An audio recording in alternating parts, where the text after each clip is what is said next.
बोधकथेचं नाव आहे एकलव्य. एकलव्य आषाढातील पौर्णिमेस गुरुपौर्णिमा म्हणतात. गुरूंच्या आशीर्वादासाठी, त्यांच्या शिकवणीसाठी तसेच गुरूंच्या प्रती निष्ठा व्यक्त करण्याचा हा दिवस आहे. भगवान वेदव्यास हे फक्त प्रज्ञावान ऋषीच नसून एक महान वैज्ञानिक व महान शास्त्रज्ञ होते. आपला भारतवर्षामंगे नमोस्तुते व्यास विशाल बुद्धे असे म्हणून या दिवशी घरोघरी व्यासपूजा करतात. अशा व्यासांच्या असामान्य प्रतिभेने शब्दांकित झालेले महाभारत.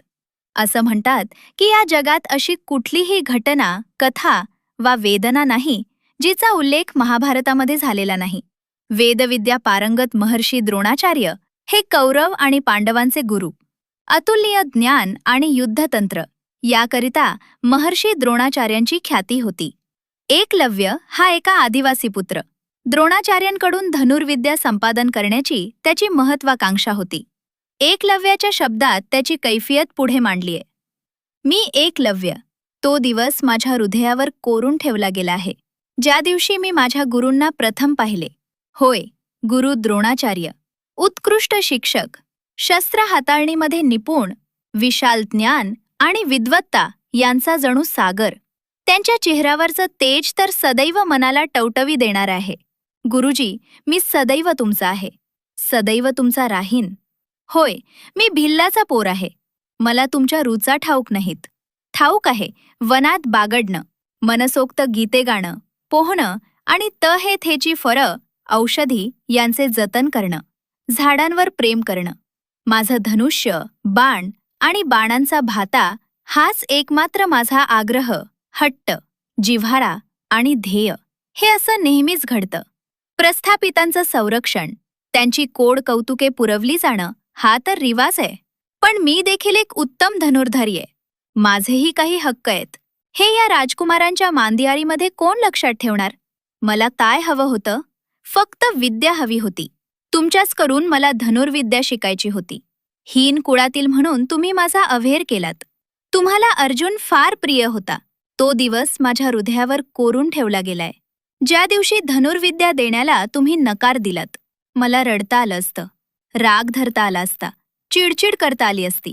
नाहीतरी अरण्यात राहण्या मुलाचा दंगा म्हणून सोडून दिलं असतं. सायांनीच माझं वागणं. पण मला सुचला एक सुंदर विचार. एक ठाम प्रकाश त्या विचाराबरोबर वाहत वाहत आला माझ्या मनात.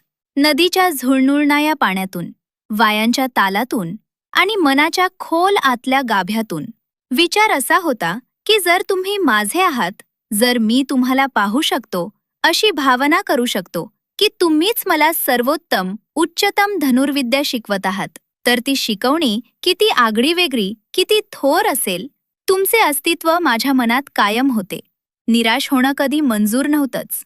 हारही मानायची नव्हती. मग काय, उठलो. जिद्द, आशा यांच्या प्रवाहात अंगांग न्हाऊन काढलं आणि पर्णकुटीपाशी आलो. तुमच्या व्यक्तित्वाचा एक एक पैलू आठवत राहिलो. ते पैलू मातीच्या मूर्तीमध्ये सामावून जावेत म्हणून घडत राहिलो, घडवत राहिलो. धनुष्य, प्रत्यंचा, बाण, माती, तुमची मूर्ती आणि स्वतःला सुद्धा. मग हे रोजचंच झालं. गुरुदेव, आपलं गुरुकुल म्हणजे ही पर्णकुटी आणि मोकळं मैदान, जंगलं ही आपली पाठशाळा. सतत सराव, निधिध्यास, दिवस रात्र केलेलं चिंतन, नेमबाजी, उंचावरील वस्तूचा अचूक वेध घेणे, आकाशातून चल असताना नेम साधणं, स्वप्नांच्या चांदण्यांनी डवरून जायचं माझं मन. सभोवतीचा आवार, तुमचा पुतळा आणि आसमंतात भरून येणारी रात्र. बस निघालो, करत राहिलो, चालत राहिलो. किती, कसा, कधी काहीच कळलं नाही. मग मात्र एक दिवस माझा आला. सारे विद्यार्थी, राजे रजवाडे, गुरुजन यांना थक्क करून टाकणारे धनुर्विद्येचं प्रदर्शन त्या दिवशी घडलं. ते मी करत होतो आणि सारे तथाकथित निपुण लोक पाहत होते. ही करामत फक्त गुरूंचा आशीर्वादच करू शकतो, हे यांना कोण सांगणार? सातत्य, साधना आणि चिंतन यांची ती बीजे होती.